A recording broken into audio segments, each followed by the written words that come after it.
Just good. Okay, tonight, welcome to Skin Health. Skin Health, and it's going to be wound healing because we couldn't fit it all in just the anatomy and physiology portion of like skin toxins and things last week. So this one's going to be a short talk, but I want you to understand that when you look at the anatomy of skin, the skin it's the ultimate organ for identifying that there's a problem. Okay, so when we look at this, it's got some really neat features. Now, it's the largest organ in the body. No, it's covered in skin. I'm sorry. Only the guys got that one? Okay. Okay. So it's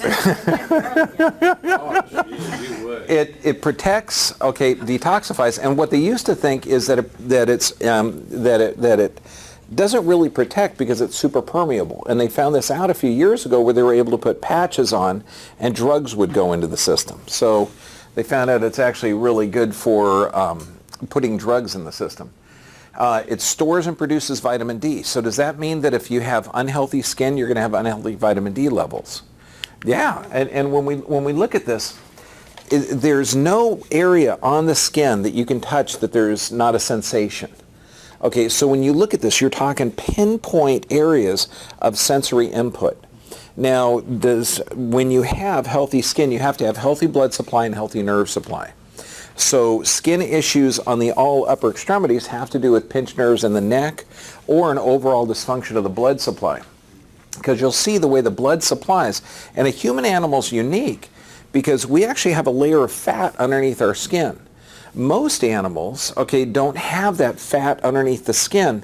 They actually have it around the organ tissues because it's a more efficient layout. But we need it for extra insulation.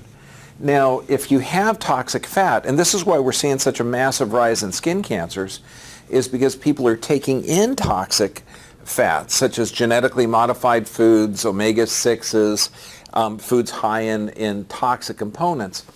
And it's being stored, or if you have a calorie-rich, nutrition-poor environment, the most efficient storage for those excess calories is fat. And if it's toxic fat, it's stored underneath the skin. And the sun rays can actually pierce the skin. It affects the fat, and that's where a lot of skin cancers and skin disorders come from. Okay, does that make sense? Now also, too, is there any place you can cut your skin and not have it bleed? No, so there's blood vessels there, too. Okay, now this is important when you're talking about wound healing. So anywhere that you cut that skin, you're going to see it bleed. Okay, and when you talk about bleeding, you got to know the peripheral, the phases of what happens. And the more you understand it, how brilliant this is, you're probably going to be in awe. And some people break it up into 4 different phases, and they call it the phases of wound healing. Hemostasis means like a stillness. So what happens is, and you can see you've got a vein coming out and an artery coming in that picture there, but it goes through this little tiny network called capillaries. And the capillaries are so small, it's just barely big enough for one cell to go through. And the capillaries diffuse out through everything. And in fact, this is how the lungs get their tissue, or the oxygen carbon dioxide transfer. This is how the liver gets his, through a network of capillaries. So imagine your entire body is covered by these very, very small arteries and veins called capillaries, and that's where they join. Well, when you cut one of these, what instantly happens is it constricts. And that means, and this is kind of neat, because when you cut that capillary, you're exposing collagen, and collagen is the protein that the capillaries are made of. Now, what happens, and since collagen is a protein, what happens if you get a system that can't digest proteins well? Say easy bruising. Easy. That's so right! Because what's bruising?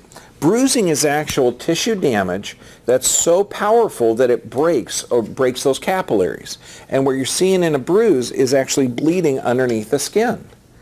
So when you start seeing somebody in the supermarket and they've got big old huge bruises everywhere, you're talking breaking capillaries. Okay, now that's important because didn't I just say that every organ gets its, blood and oxygen and carbon dioxide transfer from those capillaries? And this is where Crazy World comes in, because if you have weak capillaries and you see bruising everywhere, does that mean that there's an increased rate of stroke? Yeah, there is. Okay, but those drugs, they're given blood thinners and actually in hopes of decreasing the level of strokes or decreasing clots. But we're going to talk about that. So the first, as soon as tissue is damaged, the blood vessels constrict, and then since the damaged tissue exposes collagen, it actually attracts these cells called platelets. And the platelets, usually they just zip around in the system. And think of this, in every drop of your blood, it's alive. There's platelets, there's clotting factor, there's red blood cells, there's white blood cells. There's all these cells that are continually flowing down. And this is flowing from the brain, from the nose to the toes. And in each little tiny drop of blood, you're going to have these clotting factors, these platelets, these red blood cells, and these white blood cells. And they're there all the time for injury. So anything that injures. So let's say you accidentally eat a piece of glass, okay? That's going to damage or break the tissue in the intestinal tract. And again, the same thing happens. Collagen is exposed that causes the platelets to be drawn into that area and they start building up. Now the platelets, when they're drawn to that area of damage, they actually change in shape. They become activated platelets. This is how they talk about it in the medical world. And those activated platelets actually send clotting factor out into the bloodstream, so more platelets are drawn, okay, to this area. And when those platelets are drawn in there, you get these little fibrins called fibrins starting to filter in there and starting to lay down different layers so that the blood starts to heal, or the opening starts to close up. So you've got the hemostasis, which means stillness. So that means there's a decreased amount of blood flowing there, and that stimulates the platelets. Then you have inflammation. Now inflammation, and anyone in the medical field knows the old Latin terms, okay, rubor, tumor, dolor, calor. Calor means heat. So inflammation is part of the phases of heat. Now what causes heat? Increased blood flow or decreased? Increase, exactly. Now what's neat is that means that these little capillaries vasodilate or open up. So anytime there's a tissue injury, first the body slows down, then as soon as the hole is closed, okay, then the blood flow increases, allowing these giant red blood cells, because you got a red blood cell that's nice, it's a decent size. You got these massive cells called white blood cells. They're about double the size of a red blood cell. Sometimes they're 4 times size. They're called macrophages, big eaters. So you got these huge cells. Well, they can't go through the walls of the capillary under normal circumstances.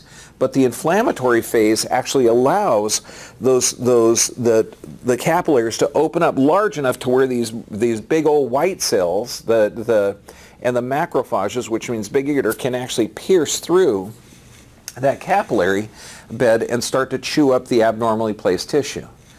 And then when you get the proliferation phase and granulation, that goes from 4 to 21 days, depending on the site of the injury.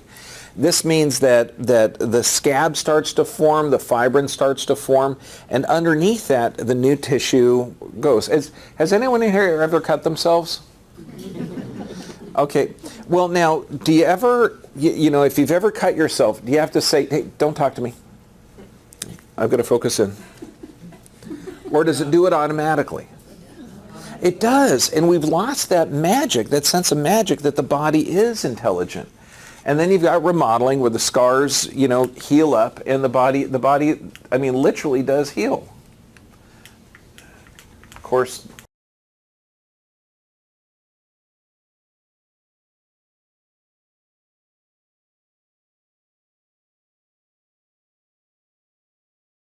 okay, good. So, I don't know why it's smaller. Okay, good. Now, we start again. Okay, so when you look at this, you've heard a lot of the terms that blood clots form. Clots, the blood's clotting. Okay, have you heard that? Okay, well, now a blood clot is really good. A thrombus formation is bad. And what's the difference? Well, first, blood doesn't clump or clot in the arteries. Remember, in order for a blood clot to form, the platelets have to be aggravated. And for the platelets to be aggravated or activated, there has to be some exposed collagen. So there actually has to be damage to tissue. So when people are saying, wow, you got this blood clot in the leg, you got the blood clot here, you got the blood clot there, you got to look at the health of the tissue first. So in order to have a thrombus formation is totally different. That has to do with the red blood cells clotting or clumping together. And that happens in people that don't have enough protein. So that means poor digestion. So what would cause poor digestion? Antacids, Prilosec, Tums, Rolaids, okay? Yeah, those people are not going to be able to break the proteins to amino acids, so they're going to have clumping together of the red blood cells. Also, too, anybody that has a diet high in polyunsaturated fats. So people that take in corn oil, canola oil, soy oil, all of those cause the platelets to, or the red blood cells to get sticky. So they clump in the arteries. Now this is where crazy world happens. People that have a lot of thrombus formation, they're given blood thinners, not healthy levels of protein, not healthy levels of acid in order to break the proteins down. So they're looking at it backwards. And then they're clumping it all into thrombus are the same thing as clots, and that's not true. So when you're talking about wound healing and skin health, when you see somebody with all of those bruises, what are they taking? Blood thinners. And this just doesn't make any sense. It's illogical. So when you look at the actual mechanism, and I know this is a little complicated, but just go through that. Once there's a break in a capillary wall, and this is from any kind of a cut or anything, the collagen is exposed, the platelets are aggravated, they migrate over to it, fibrin starts to form.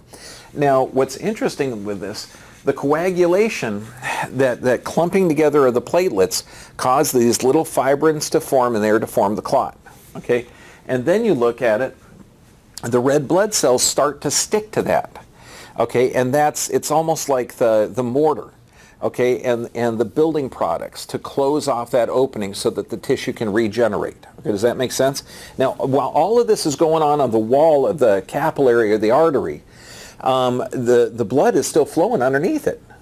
Okay, so this is it's kind of like repairing a car while it's moving. So then you look at it. Now, what causes? Because you've got this aggravation, this collection of red blood cells coming in there, and you've got this flow down below. How come the red blood cells in the fibrin and the red blood cells in the fibrin don't keep going in to close off the artery? Because there's a thing called lysis, and this means a breakdown of it. You've got this fibrin lysis, which breaks down the clot when the tissue's healed, but it also limits the clot formation, so it doesn't fill in the whole opening of the capillary or vein or artery, whichever is damaged. It only fills in that surface part. Does that make sense? So when you look at this, plasmin or plasminogen, which is produced in the liver, actually helps dissolve that clot, that protective clot. And the reason I'm bringing this up is because when you look at tissue damage, what does it require? Well, you require healthy blood. Does that require healthy digestion? Yeah, it requires healthy digestive levels, healthy protein levels. This is why, like in the old days when soldiers and sailors wouldn't get a lot of fresh fruits and vegetables, they would get easy bruising, their teeth would fall out of their head because of the lack of ligament production. They'd start to bleed internally, and that was called scurvy. Oh, yes. Okay, good. I know. Isn't that cool? I know. Well, I know the Native Americans had a cure for it. They used pine needle tea, but of course, who's going to follow them witch doctors? Okay, it took the Admiralty like 300 years later to actually start giving the soldiers fresh fruit. So when you look at this, the liver is also responsible. So you need healthy liver function in order to break down that excessive clotting factor. Does that make sense so far? The only reason I want you to appreciate this is because what kind of drugs damage the liver? Well, you're talking Tylenol is probably the main one, but almost everything poisons the liver. And so does this mean that there could be, if you're causing excess clot formation, because I mean we're always, every time we're doing an action, we're damaging tissue. okay? And the body repairs it really quickly. So if you have liver damage, does that mean that there could be excessive clot formation? Yes or yes? Okay, so if anybody's taken a blood thinner or easy bruising or anything else, they've got to ask the questions, the appropriate questions, as to why is it forming? Does that make sense? So excessive clotting, excessive thrombus formation, poor wound healing, all of that has to do with a number of different factors. And so you really have to look at what the source of it is. I mean, all of that's just, I want you to have the appreciation that the body is intelligent, okay, and heals in certain ways that you don't know. Now, this is just how to take care of wounds. Now, when it comes to wounds, compress, clean, and close, okay, and this is just like basic first aid stuff, but anytime you get cut, if you put immediate compression on it, what are you doing? By putting pressure on it, are you increasing or decreasing the blood flow? Decreasing, the same thing that those capillaries are doing initially. And so you're helping the body. See, anytime you've got damaged tissue, you want to do something to help the body. So you're slowing down the blood pressure in that area. You're also approximating the torn tissue so that those platelets, those activated platelets now can start filling up the hole. So you're closing up the hole. Does that make sense? And then you clean. And you clean it. Has anyone ever poured alcohol in an open wound? Okay, burns, doesn't it? Okay, yeah. I mean, we all saw it.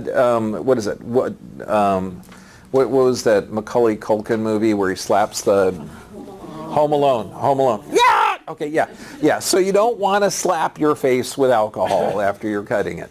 Okay, but you don't want to do that on a wound. Anything that burns closes off the capillaries and is going to slow down wound healing. So if you're putting something on that burns and hurts, good clue, not good for you. Why then? Because it burns and closes off the blood vessels. And you got to have something that allows blood to flow in there. Then you look at this to clean it and now to close. To close a wound, I know it's going to sound odd, but my favorite is electric tape. Okay, the reason is that I've got two boys who are very active. Has anyone in here ever been cut but you still complete the game or the job or anything else? We all have. Yeah, you get cut on Thanksgiving. Are you going to say, no, I'm out, I'm on the disabled list? No, you got to tape that sucker up and finish the job. Okay. I know, we're all the same way. So what we do is use electric tape because it doesn't stick to fur. It's really neat. It's flexible, easy. And this is something in all our medical kits. We'll take a little roll of paper towels, put it on there, tape it up, and go for it. For slightly larger wounds, super glue, or they have wound glue, which is absolutely incredible. For even larger wounds, and this is something that we'll take when we're backpacking, okay, is a very thin pound test line, like a 2 to 3 pound test line for fishing line. Because remember, if it's a deep wound, you've got to close it. And if it's on an area that you have to keep opening, you can literally pinch it and sew it closed. And I've done that a few times. And it sounds kind of gross and weird to sew your own skin up, but since it's cut, it's not as sensitive. So it's not as bad as what you would think. But before you do it, you have to clean it out. And the best thing is to clean it out. I'm going to show you in a minute.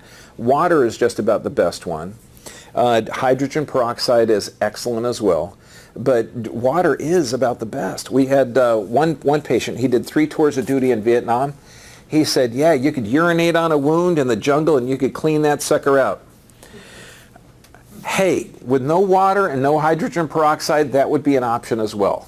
Okay, but that would be like, bottom on the list. Honey, you cut yourself? No, I don't. That's a little bit first.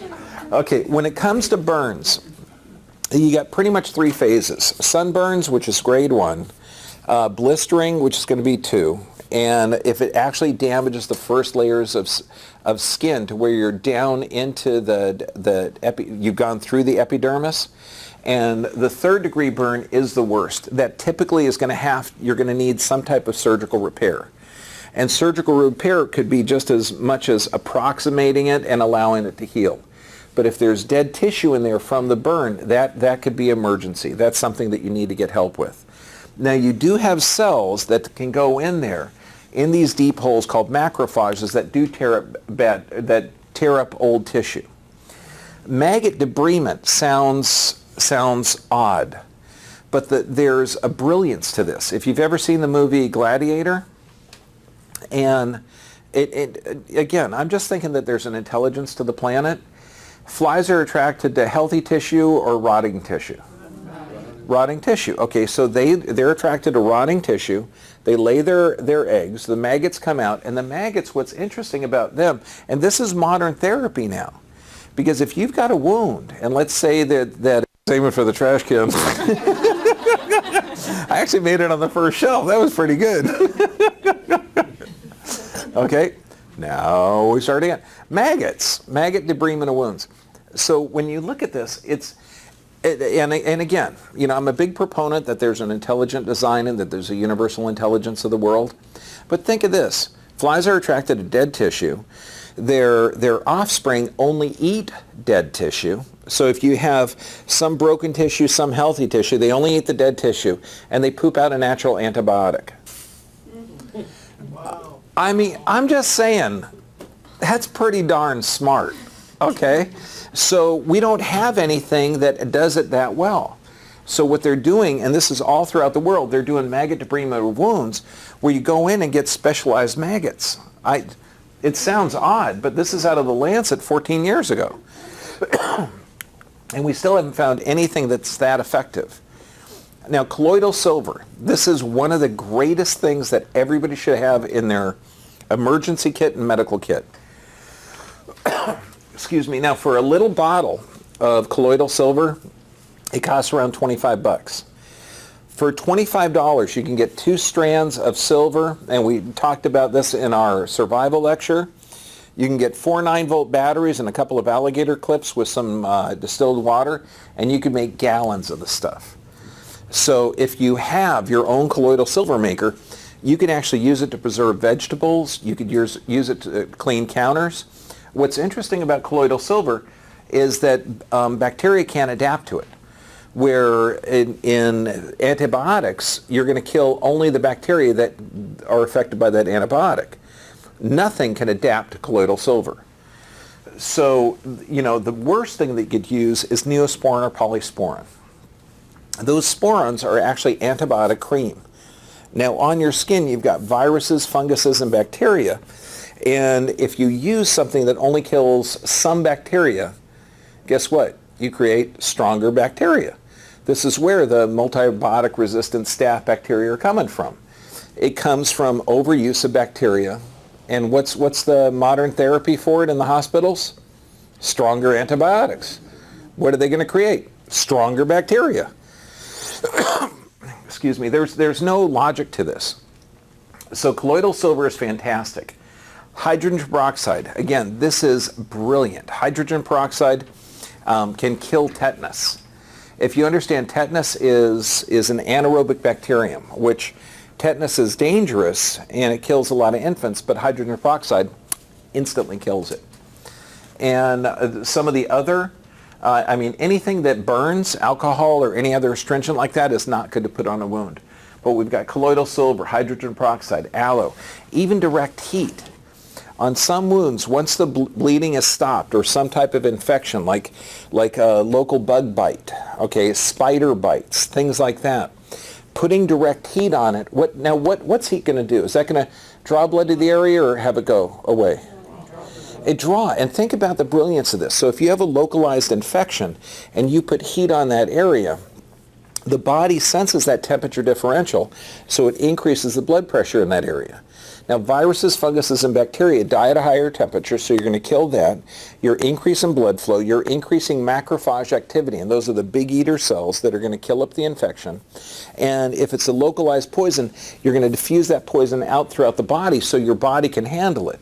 It's like dividing the Roman army. If it was an individual soldier, you can knock them out pretty easy. If they're all grouped together like that, they can actually do damage to you. So local heat is absolutely excellent. It's interesting, this is out of the American Journal of Epidemiology. It says every time you give a child an antibiotic, you're increasing the length of lymphoma. Okay, 10 rounds of antibiotics, 80% increase in developing the disease. So this means to not give an antibiotic for the ear infections, the common cold, the bronchitis, okay, the tummy ache. I mean, all the stuff that they're giving them. Aside from which, if they're eating commercially produced animals, they're eating a ton of antibiotics. So that's just not smart. Now, feet. Remember, any type of wound, okay, in the skin has to do with healthy capillaries, and that has to do with healthy blood. If you have unhealthy blood, such as diabetes or fungal or candida infections, or poisoning from, say, toxic polyunsaturated fats, genetically modified foods, what's neat is the feet are a really cool indicator. This is why on the initial exam, you know, I'll do the history and I'll say, hey, take off your shoes. Let me take a look at your feet. And I'll look at discolorations, I'll look at distortions, I'll look at the nail bed, and you'll see deficiencies and toxicities are going to show up in the feet. Because that, I mean, not many people are as tall as me, but my feet are way down there. Okay, well, you know, okay, so the poisons are going to settle down there just because they're in the lymph system, and that's low lymph, and you're going to get gout, funguses, diabetes, all different diseases. So athlete's foot is not a problem of the foot, it's a problem of toxic blood. When you start looking at these different conditions, they're not a problem with the toes, it's a problem with the immune system. Now, yeah, hydrogen peroxide, make sure that if you can, doing it topically is good, but they have food-grade hydrogen peroxide now that's really good. But just know, you know one of the ingredients in rocket fuel? Hydrogen peroxide, okay, because it has so much energy in it. So be careful, if it comes in like a 35% hydrogen peroxide, that'll burn right through skin. So you want to make sure it's diluted. So when you're getting oral grade hydrogen peroxide, make sure it's diluted down to about 3%. And it's real easy. If it's 35%, it's got to be 3, so it's a 10-to-1 ratio. And coconuts, fantastic. This is, now let's say if you need, suntan lotion where you want to be protected from the sun, or sunblock, coconut oil has an SPF of about 6. And it'll pierce the skin. It actually is antimicrobial, antifungal. If anybody in here has body odor, you can put it on your underarms, okay, and it'll kill the bacteria that causes body odor. For a foot massage, you're not going to find anything better. But it kills, kills influenza, herpes, measles, virus. It is antimicrobial, kills viruses, funguses, and bacteria. It's coconut oil. I mean, really simple. Eating's, it helps with the brain, but since we're just talking about wound healing and skin, topical, it's awesome. In fact, we've had a lot of kids that have had, kids today with massive skin allergies, massive, because their mom's getting Pitocin, they're getting the antibiotics, they're having poor digestion because they're eating genetically modified foods and multiple vaccines. Their skins are erupting because they're toxic and they can't eat anything. They're throwing up all the time. So we'll get them coconut on their skin that pierces and that gets inside of their bloodstream that helps them. Aloe, phenomenal. We use this for burns and cuts where we just split a leaf and tape it on. And again, what kind of tape is the best? Electric tape, yes, because it doesn't stick to fur. Okay, so it's fantastic. We'll even do it to my dog's white dog. Okay, we'd wrap his leg with an aloe leaf because he had very sensitive skin. Poisoning. This is one of the best things for skin infections. And it's going to sound weird, but you use charcoal and, I don't have it on here, charcoal and psyllium husk powder.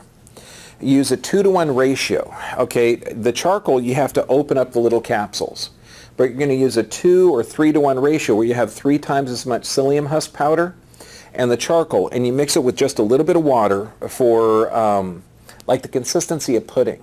Now the psyllium husks are going to harden into almost like a rubbery constituent.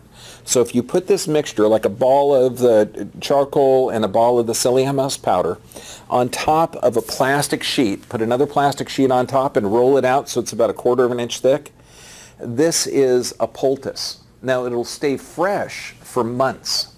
But what's neat, the psyllium husk powder and the charcoal have a detoxing effect, because remember, the skin's permeable. It'll literally draw the poisons out, okay? And what's neat is, since it's in between 2 layers of plastic, you can roll it up, you can store it in the fridge or freezer for months. But when you unroll it, you peel off 1 layer of plastic, and so you put the poultice, the charcoal, and the psyllium husk powder, and wrap that plastic around there for several hours to all night, and you'll see it actually draws the poison out. It's brilliant. But this is fantastic for internal. Charcoal, bentonite clay. Here's some great pain relievers. If you mix cayenne pepper in with cream, make sure you don't have a cut or anything, because putting cayenne pepper on a cut, only do with people you don't like. Okay, yeah, it hurts. It hurts really bad. Okay, but if you put the cayenne pepper in a cream, okay, like a little coconut oil, it generates heat. And generate heat it's going to be really good for sore muscles, tight, but it'll rush water to those areas. And so this is actually what you need. Now I've got some tips in here for healthy skin, ways to increase glutathione, ways you can do for detoxing your system. Really simple aspects, but it's the same thing. You need to have healthy nerve supply. You need to have regular exercise. Why? What's that going to do? It's going to move the lymph. It's going to allow to detox. It's going to increase breathing. And this is for healthy skin, because if you don't have healthy skin, there's a clue. There's also, different soaps that you put on. Make sure the soap is a healthy soap. You can wash yourself with honey. Okay, honey is antimicrobial. It's incredible. Proper nutrition. This means you don't eat stuff that's toxic because you need healthy blood. Sufficient rest and prayer and meditation. You absolutely need that for health. Now, I'm going to start talking about the cruise. Okay, because the cruise is coming up. It's only 5 months away. We're getting down to where we're getting smaller numbers of spaces available. So I'm not the guy that plans a vacation 5 months in advance. I really am not. I'm kind of like, dear, it's a free weekend, let's go. Okay, So this is going to require some planning, but 5 months from now, it's a cruise 7 days. We leave Saturday, come back Saturday, and we come back Saturday morning. We're going to have an hour right outside of Miami, Florida. We hit the ocean, and we sail on the ocean for 2 days. And we're going to study 3 hours when we're at sea on everything. We're going to talk about anatomy and physiology, how the body works, the intelligence of it. We're also going to discuss we're also going to explore Puerto Rico, St. Martin, St. Thomas. So we're going to be exploring different islands on the Eastern Caribbean, which is going to be really fun. And then we're going to have 10 hours of instruction on the boat on the days that we're sailing. And we're going to cover everything. Meditation techniques for changing how the mind, nutrition for disease reversal, how the immune system works, where disease comes from. You're going to find out that disease doesn't actually exist.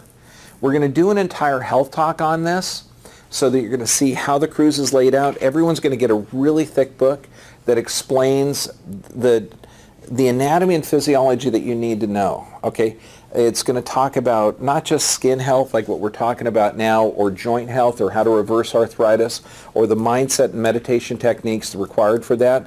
It's everything. This is what you need to renew, restore, and regenerate your system.